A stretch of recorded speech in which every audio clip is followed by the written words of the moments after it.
कानी बहू। किशोरी लाल जी के बेटे राघव की शादी की बात जगह जगह चल रही थी, लेकिन किशोरी लाल जी को कोई लड़की पसंद ही नहीं आती थी। और उसकी एक ही वजह थी, किशोरी लाल जी का लालची होना। उनको लड़की वालों से मोटा दहेज चाहिए था और इसी चक्कर में एक दिन वो एक बहुत पैसे वाले के घर अपने बेटे का रिश्ता लेकर पहुंचे। उस आदमी का नाम था ओम प्रकाश। देखे किशोरी लाल जी, मेरी एक ही बेटी है और मेरी सारी संपत्ति जायदाद सब कुछ मेरी बेटी नैना का ही है। पापा, नाम से लगता है बहुत खूबसूरत होगी। कितना अच्छा नाम है ना, नैना।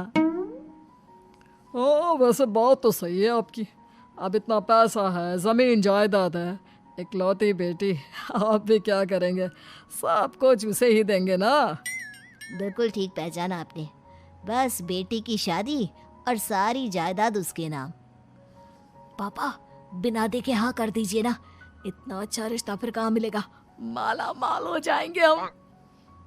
मैं अपनी बेटी को बुलाता हूँ।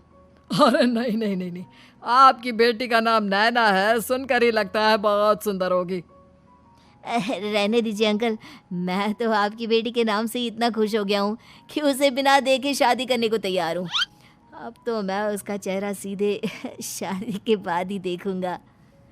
और इस तरह राघव नैना का चेहरा नहीं देखता और उससे शादी कर लेता है। शादी के बाद अपनी सुहाग रात पर जब राघव नैना का घूंघट उठाकर देखता है तो नैना की आंखें बंद थी। कितनी खूबसूरत हो तुम नैना, जरा अपनी आंखें खोलकर मेरी तरफ देखो तो सही। नहीं, मुझे शर्म आती है। अरे, मैंने तुम्हें शादी से पहले भी नहीं देखा, और अब अगर तुम आंखें खोलकर मुझे देखोगी भी नहीं तो मुझे अच्छा कैसे लगेगा? इससे पहले कि नैना अपनी आंखें खोलकर राघव की तरफ देखती, अचानक से लाइट चली गई और राघव नैना को पूरी तरह से देख भी नहीं पाया। अगली सुबह नैना राघव के लिए नाश्ता बनाकर लेकर आई। अरे ये क्या, आधा पराठा सीका हुआ है और आधा बिल्कुल कच्चा। ये तुमने क्या किया नैना? बहू, तुमने क्या आधा पराठा तवे से नीचे लटका कर रखा था, जो आधा सिका है और आधा कच्चा? मुझे जितना दिखेगा उतना ही तो सीखूंगी ना पापा जी। जहाँ जहाँ मुझे नजर आ रहा था वहाँ मैंने सीख लिया, और जहाँ जहाँ नहीं दिखा वहाँ कच्चा रह गया होगा। इसका क्या मतलब है? ये कैसा मजाक कर रही है तुम? अरे बहू, तुमने इतना लंबा घूंघट क्यों लगाया हुआ है? देखो, हमारे घर में बहुओं को बेटी की तरह रखा जाता है, और फिर तुम तो इतना सारा माल लेकर आई हो। देखो, ये घूंघट डालकर रखने की कोई ज़रूरत नहीं है। हाँ नैना, पापा जी ठीक कह रहे हैं, तुम तो आराम से रहो, अपना ही घर समझो। नैना अचानक से अपना घूंघट उठा लेती है। अरे ये क्या पापा, नैना की तो एक आंख फूटी हुई है। नाम से नैना, लेकिन ये तो कानी बहू निकली। मेरे साथ धोखा हुआ है, धोखा। बिना दिखाए अपनी कानी लड़की मेरे संग ब्याह दी। मुझे कानी बीवी नहीं चाहिए। मुझे अभी ओम प्रकाश जी से बात करनी पड़ेगी। आखिर उन्होंने मेरे साथ ऐसा किया क्यों? अरे, आप लोगों ने ही तो पापा से कहा था कि आप लोग शादी से पहले मुझे देखना नहीं चाहते। अब मेरे पापा पर क्यों इल्जाम लगा रहे हैं? अरे लेकिन उन्हें बताना तो चाहिए था ना कि तुम कानी हो, एक आंख से तुम्हें दिखाई नहीं देता। किशोरी लाल और राघव नाराज होकर ओम प्रकाश को अपने घर बुलाते हैं। पापा जी, ये आपने क्या किया? शादी से पहले बताया क्यों नहीं कि नैना की आंखों में परेशानी है? अरे, आप ही ने तो लड़की देखने से मना कर दिया था। अरे लेकिन आप बता तो सकते थे। आपको तो हमारी बेटी की प्रॉपर्टी चाहिए थी, वो भी पूरी की पूरी। अब क्या हुआ अगर उसे आधा दिखाई देता है? प्रॉपर्टी तो आपको पूरी मिल गई ना। अरे ये क्या बात हुई? मेरी शादी प्रॉपर्टी से नहीं, आपकी बेटी से हुई है। अब ये तो पहले सोचना चाहिए था, तब तो मेरी प्रॉपर्टी देखकर तुम्हारी जुबान लप लपा रही थी। लेकिन मैं कानी लड़की को अपनी बीवी बनाकर नहीं रख सकता। पापा, कुछ करिए ना आप। हाँ, करता हूँ। देखिए ओम प्रकाश जी, आप हमारे साथ ऐसा नहीं कर सकते। और तुम देखो, अगर तुमने मेरी बेटी से शादी तोड़ी ना, तो जो भी प्रॉपर्टी मैंने तुम्हें दी है वो तो पूरी की पूरी वापस ले ही लूँगा, और आधी प्रॉपर्टी तुम्हारी भी लूँगा। अरे मेरी आधी प्रॉपर्टी भला क्यों लेंगे आप?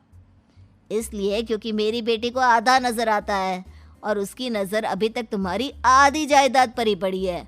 अब तुम उसे घर से निकालोगे तो कुछ तो लेकर जाएगी ना। और अगर हम आपकी बेटी को अपने घर की बहू बना कर रखे तो? तो तुम्हारी पूरी प्रॉपर्टी तुम्हारी ही रहेगी, और जो मैंने तुम्हें दिया है ना, उसमें से बस मैं आधा लेकर जाऊंगा। अरे लेकिन अब आप अपनी दी हुई प्रॉपर्टी में से आधी वापस क्यों लेकर जाएंगे? अगर मैं आपकी बेटी को अपनी पत्नी बनाकर रखने को तैयार हूं तो? इसलिए ताकि भविष्य में अगर तुम मेरी बेटी को धोखा दो तो उसके पास कुछ तो रहे जो पति का हो। वैसे मेरे पास तो बहुत कुछ है, लेकिन अपने पति की कोई निशानी तो उसके पास होनी चाहिए ना। अब अगर तुमने मेरी बेटी को कानी कहा तो तुम्हें प्रॉपर्टी भी कानी ही मिलेगी, पूरी नहीं। जमाए राजा। किशोरी लाल और राघव समझ चुके थे कि वो बुरी तरह फंस चुके हैं और अब उनके पास वहां से निकलने का कोई चारा नहीं है। अब समझ में आया ना, लालच बुरी बला होती है। एक तो तुम्हें प्रॉपर्टी मिली, ऊपर से बीवी मिली, उसमें तुम्हें नखरे भी दिखाने हैं। आए बड़े, चुपचाप बैठो दोनों। कुछ दिनों के बाद नैना राघव की कार लेकर बाजार घूमने निकलती है और जब कार लेकर वापस आती है, ये क्या? एक तरफ से मेरी गाड़ी पूरी खराब हो चुकी है। लगता है तुमने मेरी गाड़ी को किसी दूसरी गाड़ी के साथ एक्सीडेंट किया है। अरे अरे कितना बड़ा नुकसान कर दिया तुमने बहू। वो क्या है ना पापा जी, मुझे एक आंख से दिखाई नहीं दे रहा था, सामने से गाड़ी आ रही थी। मुझे तो सिर्फ आधा ही दिखाई दिया और वो गाड़ी मेरी कार से रगड़ते हुए निकल गई। अब मैं क्या करूं बताओ? आप इसे ठीक कराने के पैसे कौन देगा? तुम्हारे पापा? तुमने मुझसे इस तरह से बात की? अभी रुको। नैना राघव की शिकायत ओम प्रकाश को कर देती है।